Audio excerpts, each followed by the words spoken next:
সময়ের সাথে সাথে বৃষ্টির বেগ আরো বাড়তে লাগলো। তেহাং ধীরে ধীরে বেঞ্চে বসে পড়ল। তার হাত দুটো কাঁপছে, ঠোঁট শুকিয়ে কাঠ হয়ে গেছে। মনে হচ্ছে যেন পুরো নিস্তব্ধ ঘরটাতে এখনো জঙ্কুকের গলার স্বর ভাসছে, ঠান্ডা, নিচু এবং ভয়ঙ্কর। আর সবচেয়ে ভয়ঙ্কর ব্যাপার হলো তেহাং জানে এটা সত্যি কেবল শুরু। বৃষ্টিটা থামার কোনো লক্ষণই নেই। ডিটেনশন শেষ হবার অনেকক্ষণ পরও তেহাং কলেজের পুরনো ভবনের কার্নিশের নিচে দাঁড়িয়েছিল। সামনে ফাঁকা ক্যাম্পাস, পিচ ঢালা ভেজা রাস্তা আর বাতাসে কাঁপতে থাকা গাছের দীর্ঘ ছায়া। দূরে মেইন গেটের কাছে সিকিউরিটি বুথের ম্লান আলোটা ক্ষণে ক্ষণে জ্বলছে আর নিভছে। তেহাং ঠান্ডায় প্রায় জমে যাচ্ছে, তবু সে জায়গা থেকে নড়ছে না। সে শুধু অপেক্ষা করছে বৃষ্টির বেগ একটু কমুক, যেন দৌড়ে এই দম বন্ধ করা ক্যাম্পাস থেকে বেরিয়ে যেতে পারে।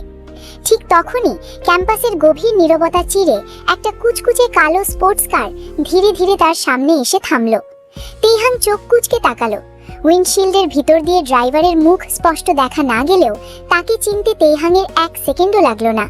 তেহাংয়ের বুকের ভিতরটা হঠাৎ ধক করে উঠল। গাড়ির গ্লাসটা আস্তে আস্তে নিচে নেমে গেল। ভেতর থেকে হিটারের উষ্ণ বাতাসের সাথে তীব্র দামি পারফিউমের চেনা গন্ধটা ভেসে এলো বাইরে। স্টিয়ারিংয়ে এক হাত অলসভাবে রেখে জাংকুক তার দিকে তাকিয়ে বলল, ওঠো। জাংকুকের কণ্ঠস্বর সংক্ষিপ্ত কিন্তু আদেশ সূচক।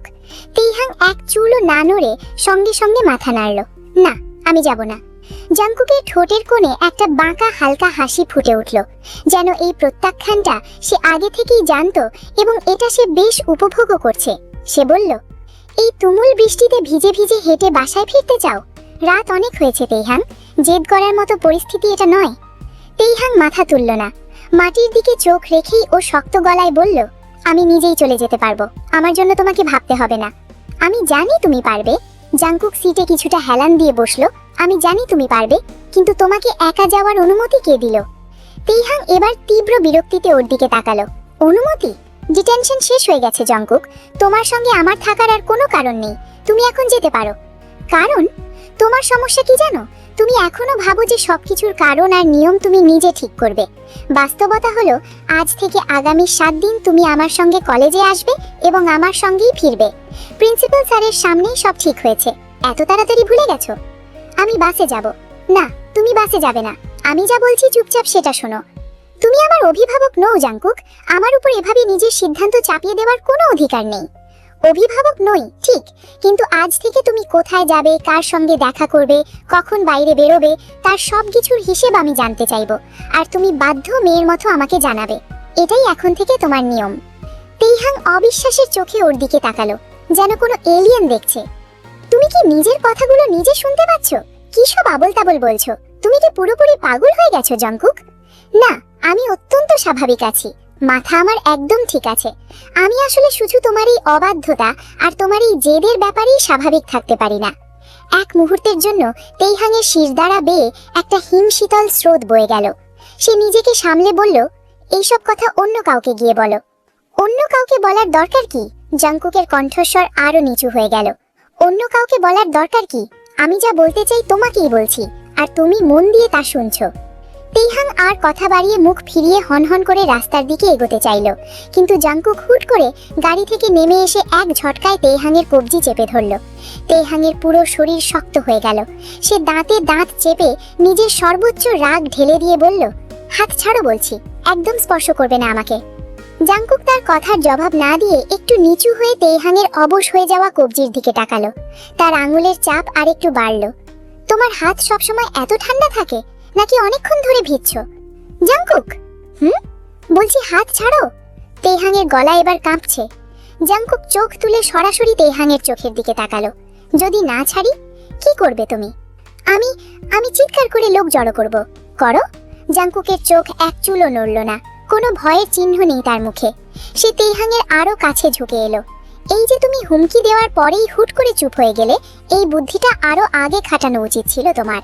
অযথা কেন আমার সাথে ঝামেলা বাড়িয়ে নিজের ক্ষতি করো? কথাটা শেষ করে সে নিজেই ধীরে ধীরে তেহাংয়ের কবজি ছেড়ে দিল। তবে তার মুক্তি দেওয়ার ভঙ্গিটাও এমন ছিল যেন সে তেহাংয়ের ওপর মস্ত বড় কোনো অনুগ্রহ করল। জাংকুক গাড়ির দরজা খুলে দিয়ে বলল, চলো, ওঠো এবার। আমি তোমার গাড়িতে উঠবো না। উঠবে বললাম তো না। তুমি সবকিছুতে না বলো। কারণ তোমার কোনো প্রস্তাবে হ্যাঁ বলার মতো কিছু নেই। ভুল বলছো, আমাকে হ্যাঁ বলার মতো অনেক কিছু আছে তোমার জীবনে, তুমি শুধু এখনো সেগুলো অনুধাবন করার মতো ম্যাচিওরড হওনি। যাই হোক, তোমার না বলা বা হ্যাঁ বলায় কিছু যায় আসে না, কিন্তু শেষ পর্যন্ত সেটাই হয় যেটা আমি চাই। তুমি ঠান্ডায় জমে যাচ্ছ, আর তোমার ছেলে মানুষের জন্য আমিও বৃষ্টিতে ভিজছি। কথাটা শেষ হতে না হতেই জাংকুক অচম্বা তেইহাংয়ের কোমর ধরে এক টানে তাকে গাড়ির ফ্রন্ট সিটের ভিতরে ছুঁড়ে মারল এবং সশব্দে দরজা লক করে দিল। শেষ পর্যন্ত তেইহাংয়ের সমস্ত প্রতিরোধ ভেঙে পড়ল এবং সে বাধ্য হলো সিটে স্থির হতে। কালো লেদারের সিট, হালকা দামি পারফিউমের গন্ধ, বাইরে কাঁচ বেয়ে নেমে যাচ্ছে বৃষ্টির শেষ ফোঁটা। ড্রাইভারের সিটে বসে জাংকুক ইঞ্জিন স্টার্ট করলো, কিন্তু গাড়ি চালালো না। কিছুক্ষণ শুধু স্টিয়ারিংয়ে আঙুল ঠুকলো। তেইহাং বিরক্ত হয়ে বলল, গাড়িটা চালাও, এখানে বসে নাটক করার কি মানে? জাংকুক তার দিকে না তাকিয়ে শান্ত গলায় বলল, তুমি ভয় পাচ্ছ। আমি ভয় পাচ্ছি না, আমি বিরক্ত হচ্ছি। না, তুমি যদি কেবল বিরক্ত হতে তাহলে এতক্ষণে আমার সাথে তর্ক করতে।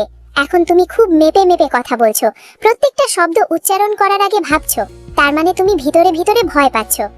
তেইহাং মুখ ফিরিয়ে জানালার বাইরে তাকালো। তোমার এই হ্যাবিট অফ অ্যানালিসিস খুবই অ্যানয়িং, আর তোমার আমাকে ইগনোর করার হ্যাবিট খুবই সুন্দর। তেইহাং হঠাৎ তাকালো। তুমি কি সবকিছুকে খেলায় পরিণত করো? না। জাংকুক এবার তার দিকে ঘুরে তাকালো। শুধু যে সব জিনিস আমি হারাতে চাই না। গাড়ির ভিতর এক মুহূর্তে বাতাস বদলে গেল। তেইহাং ঠান্ডা গলায় বলল, তুমি আমাকে খেলনা ভাবো? আমি একটা মানুষ জাংকুক। আমি তোমাকে নিজের ভাবি বলেই তো এত সমস্যা। জাংকুক ইঞ্জিনে চাপ দিল, গাড়ি ধীরে ধীরে এগোতে শুরু করলো। অন্য সবাইকে আমি খুব সহজে টলারেট করতে পারি, তারা প্রেডিক্টেবল, তারা আমার হাসি দেখে মুগ্ধ হয়, আমার নাম শুনে চুপ হয়ে যায়, আমার কাছে এলে কি বলতে হবে জানে। কিন্তু তুমি, আমি কি? তুমি আমার পেশেন্স নষ্ট করো, কনসেন্ট্রেশন নষ্ট করো, মুড নষ্ট করো, আবার একই সাথে তুমি ছাড়া দিনটাও ঠিকমতো কমপ্লিট লাগে না। তেইহাংয়ের বুকের ভিতর অস্বস্তি জমে উঠল। আমি মোটেও ইমপ্রেস হচ্ছি না, এটা রোমান্টিক নয়, ক্রিপি। আমি কখন বললাম আমি রোমান্টিক? সেই উত্তরটা এত নির্লিপ্ত ছিল যে তেইহাং চুপ করে গেল। কিছু দূর যাওয়ার পর জাংকুক হঠাৎ বলল, তোমার বোনের নাম জিমেন, তাই না? তেইহাংয়ের মাথা ঝট করে ঘুরে গেল। তুমি ওর নাম কিভাবে জানো? জাংকুক উত্তর দিল না। তেইহাংয়ের কণ্ঠ কেঁপে উঠল। জাংকুক, আমি জিজ্ঞেস করেছি তুমি আমার বোনের নাম কিভাবে জানো? আমি যাদের নিয়ে ইন্টারেস্টেড থাকি তাদের সম্পর্কে কিছু বেসিক ইনফরমেশন জেনে রাখি, এটা অস্বাভাবিক কিছু নয়। তুমি আমার ফ্যামিলির খোঁজ করেছো? খোঁজ শব্দটা এমন বলছো যেন আমি ক্রাইম করেছি। এটা অপরাধ। সারাক্ষণ আমার পেছনে লেগে থাকা, আমার বোনের খোঁজ নেওয়া, এসব নর্মাল নয়। তুমি অসুস্থ জাংকুক। এবার জাংকুক গাড়িটা রাস্তার সাইডে দাঁড় করিয়ে দিল। বৃষ্টি ভেজা রাস্তার পাশে কালো গাড়িটা থেমে যেতেই তেইহাংয়ের শ্বাস আটকে গেল। জাংকুক ধীরে তার দিকে ফিরল। তোমার একটা জিনিস ঠিক করতে হবে তেইহাং। কি? আমি যখন তোমার সঙ্গে নরমভাবে কথা বলি তখন তুমি ভুলে যাও যে আমার ধৈর্যেরও সীমা আছে। তুমি কি আমাকে হুমকি দিচ্ছ? না, আমি তোমাকে রিমাইন্ড করছি। কিসের রিমাইন্ড? জাংকুক এগিয়ে এলো, কিন্তু তেইহাংকে টাচ করলো না। তবু তার উপস্থিতি এমন ঘন হয়ে উঠল যে তেইহাং নিজেকে সিটে ঠেসে নিল। তোমার স্কলারশিপ, তোমার রেকর্ডস, তোমার অ্যাটেন্ডেন্স, তোমার ফাইন্যান্সিয়াল রিভিউ, এগুলোর কোনোটা আমি চাই না তোমার বিরুদ্ধে যাক। কিন্তু যদি তুমি আমাকে এমনভাবে কথা বলতে বাধ্য করো যে আমি রাগ সামলাতে না পারি, তখন আমি সবসময় ভদ্র থাকবো এই গ্যারেন্টি আমি দিতে পারছি না। তেইহাংয়ের ঠোঁট কাঁপল। তুমি আমার জীবনটা নিয়ে খেলতে চাইছো? জাংকুক অনেকক্ষণ ওর দিকে তাকিয়ে রইল, তারপর অদ্ভুত শান্ত স্বরে বলল, হ্যাঁ। এই এক শব্দেই তেইহাংয়ের শরীর ঠান্ডা হয়ে গেল। জাংকুক সামনে তাকালো, আবার গাড়ি চালানো শুরু করলো। আর তুমি জানো, আমি মিথ্যে বলিনি। তেইহাং আর একটা শব্দও করতে পারল না।